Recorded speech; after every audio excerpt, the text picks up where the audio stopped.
Dear friends, welcome to education haven.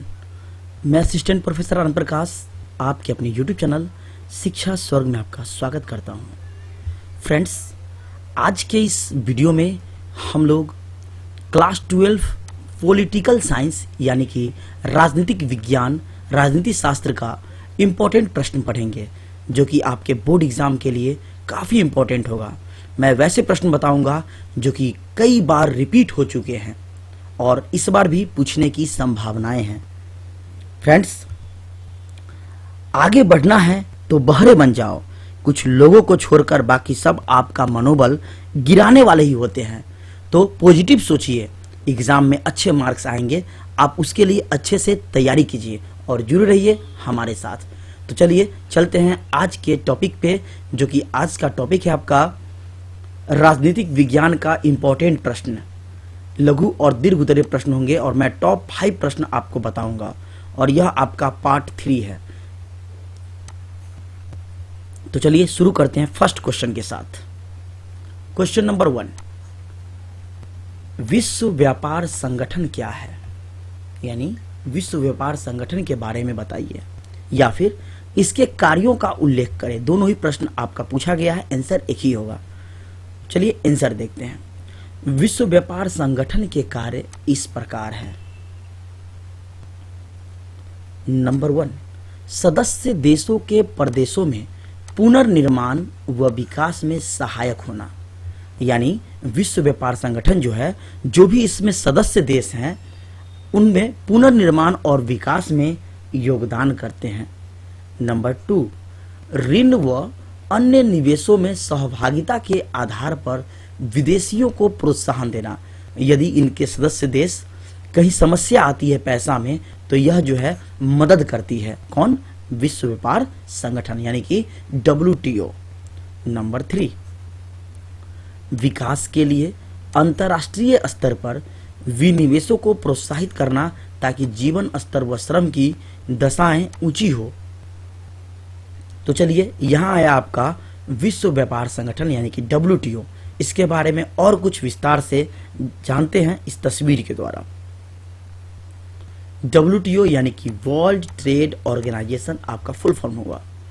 विश्व व्यापार संगठन विश्व की सबसे प्रमुख मौद्रिक संस्था है, पैसे वाली संस्था है, जो विश्व व्यापार के लिए दिशा निर्देशों को जारी करती है कि कैसे व्यापार करना है। तो ऑब्जेक्टिव प्रश्न आपका निकला कि इसकी स्थापना कब हुई? आपके एग्जाम में पूछा हुआ है। 1 जनवरी 1995 को 1995 में इसकी स्थापना हुई। WTO का मुख्यालय कहाँ है? तो यह जेनेवा में है। कहाँ है? जेनेवा। और जेनेवा कहाँ पड़ता है? तो स्विट्जरलैंड में है। अभी मैंने बात किया था कि इसके सदस्य देश, तो अभी कितने इसके सदस्य देश है? तो 160 यानी 160। अभी वर्तमान में इसके महानिर्देशक कौन है? तो रोबर्टो अजेवेडो। यहाँ की आधिकारिक भाषा अंग्रेजी है, फ्रेंच है, स्पेनिश है। तो ये थी आपको इतनी जानकारी वर्ल्ड ट्रेड ऑर्गेनाइजेशन से। कॉपी कलम निकालिए और हर एक ऑब्जेक्टिव प्रश्नों को लिख लीजिए, क्योंकि ऐसे प्रश्न आपके एग्जाम में पूछे जाते हैं। नेक्स्ट क्वेश्चन नंबर 2, क्षेत्रवाद क्या है? क्षेत्रवाद वह भावना है जिसके द्वारा एक ही क्षेत्र के लोग आपस में एक प्रकार का एकत्व महसूस करते हैं। सभी क्षेत्र के लोग अपने क्षेत्र के प्रति विशेष लगाव रखते हुए सरकार के समक्ष कुछ मांगे रखते हैं, जिससे कि उनके क्षेत्र का विकास हो सके। देखिए, क्षेत्रवाद क्या है? एक ही क्षेत्र के लोग जो आपस में मिलकर वर्क करते हैं, वहां एकता होती है और वह अपने मांगों को सरकार से मनवा लेते हैं, जिसे हम क्षेत्रवाद के नाम से जानते हैं। नेक्स्ट क्वेश्चन नंबर 3, भूमंडलीय तापन यानी कि ग्लोबल वार्मिंग क्या है? विज्ञान के बढ़ते कदम से कल कारखानों यानी कि उद्योगों, फैक्ट्रियों, मोटर वाहनों में काफी बढ़ोतरी हुई है। आप देख रहे हैं दिन प्रतिदिन जो है फैक्ट्रियां बढ़ रही है, उद्योग बढ़ रहे हैं। इनके द्वारा उत्पन्न धुआं, गर्म वाष्प एवं ताप वातावरण को प्रभावित करती है, जिस कारण धरती का ताप काफी बढ़ गया है। आज वर्तमान समय में जो है ढेर सारे फैक्ट्रियां जो है बढ़ रही है और इससे जो धुआं निकलती है इसे छाना नहीं जाता है, जिस कारण जो है यह वातावरण को काफी मात्रा में प्रदूषित कर रही है। धरती के ऊपर धुआं एवं धूलकणों की परत से धरती की गर्मी अंतरिक्ष में नहीं पहुंच रही है। फलतः धरती हरित गृह प्रभाव के कारण गर्म होती जा रही है। इसे ही हम ग्लोबल वार्मिंग यानी कि भूमंडलीय तापन कहते हैं। इसका प्रभाव क्या क्या हो सकता है, तो चलिए मैं आपको एक इमेज के द्वारा बताता हूं। देखिए, ग्लोबल वार्मिंग के द्वारा सूखा पड़ रहा है, लगातार गर्मी बढ़ रही है, टेम्परेचर बढ़ रही है।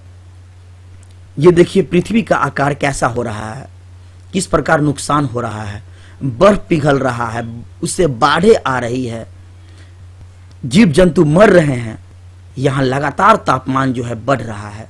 तो ये थे ग्लोबल वार्मिंग के प्रभाव यानी कि भूमंडलीय तापन के प्रभाव। उम्मीद है आपको अच्छे से समझ में आया होगा। तो चलते हैं अगले क्वेश्चन की ओर। क्वेश्चन नंबर 4 है, समानता का अधिकार क्या है। काफी इंपॉर्टेंट प्रश्न है और यह आपका ऑब्जेक्टिव में भी पूछा जाता है।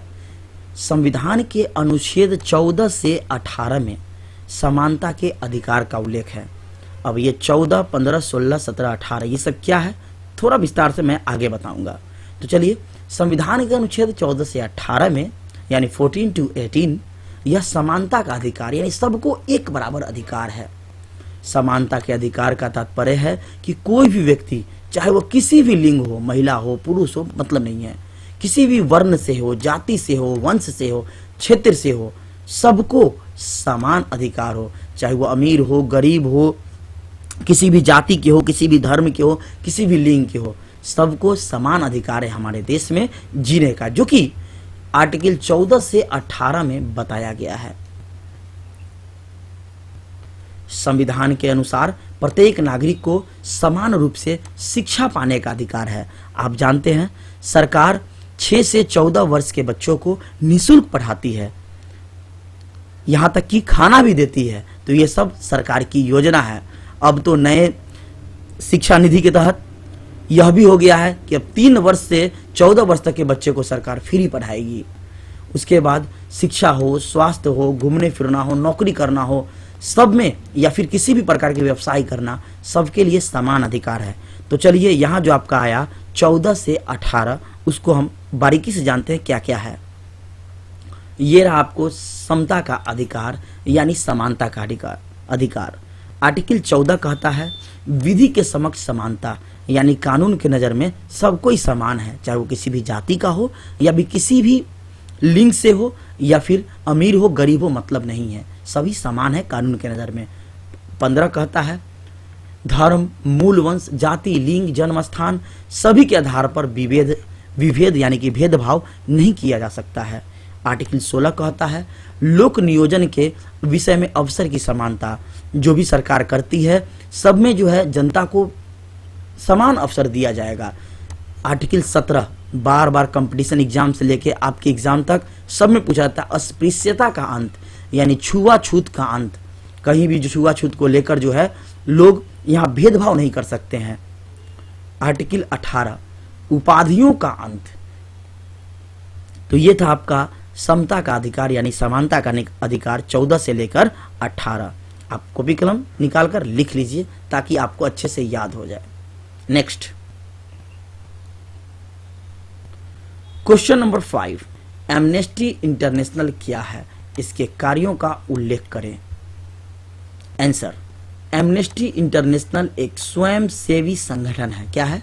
स्वयंसेवी संगठन है जो पूरे विश्व में मानवाधिकारों की रक्षा के लिए अभियान चलाकर मानवाधिकारों से जुड़े प्रतिवेदन तैयार और प्रकाशित करता है। अब देखते हैं इसके कार्य। तो एमनेस्टी इंटरनेशनल के 2 मुख्य कार्य हैं। कौन कौन? नंबर 1, विश्व में मानवाधिकारों की रक्षा के लिए अभियान चलाना, यानी कि जितने भी इंसान इस धरती पे है सबको जीने का अधिकार है, उनकी रक्षा करने का अधिकार है। नेक्स्ट नंबर 2, विश्व के विभिन्न देशों में किए जा रहे मानवाधिकार उल्लंघन को अपनी रिपोर्टों द्वारा विश्व के समक्ष लाना कि कौन कौन मानव के अधिकार का उल्लंघन कर रहा है, उसके बारे में बतलाना। तो फ्रेंड्स, मैंने आपको टॉप 5 प्रश्न बता दिया जो कि आपके एग्जाम में कई बार पूछे जा चुके हैं और ये सभी प्रश्न आपके लिए बहुत ही इंपॉर्टेंट हैं। तो फिर मिलते हैं नेक्स्ट वीडियो में नए प्रश्नों के साथ। तब तक के लिए धन्यवाद। Thank you for watching this video.